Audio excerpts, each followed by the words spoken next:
दिनांक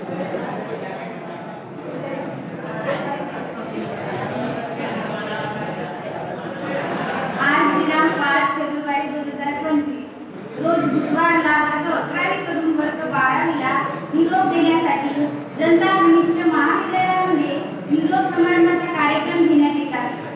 तर आजच्या कार्यक्रमाचे अध्यक्ष तसेच वंदनीय गुरुजन वर्ग आणि ज्यांच्यासोबत आम्ही घडत आलो असे माझे प्रिय विद्यार्थी मित्र आणि मैत्रिणींनो, तर आज आपण सर्वजण या ठिकाणी निरोप समारंभाच्या कार्यक्रमानिमित्ताने उपस्थित झालो आहोत। निरोप म्हणजे निरोपाचा क्षण हा आपल्या सर्वांसाठी घडवा देणारा असतो।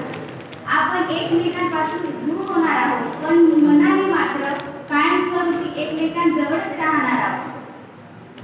असाच हा निरोप होय। म्हणूनच म्हणतात सहवास सुटला तरी सोबत सुटत नाही। म्हणूनच म्हणतात सहवास सुटला तरी सोबत सुटत नाही। नुसतं निरोप दिल्याने नाते तुटत नाही, नाते तुटत नाही। मी या शाळेमध्ये 12 वर्ष झाले शिक्षण घेत आहे। मला बोलण्या चालण्याच्या चांगल्या सवयी, पद्धती आणि या शाळेतील रूल्स अनुभवायला मिळाले। अनेक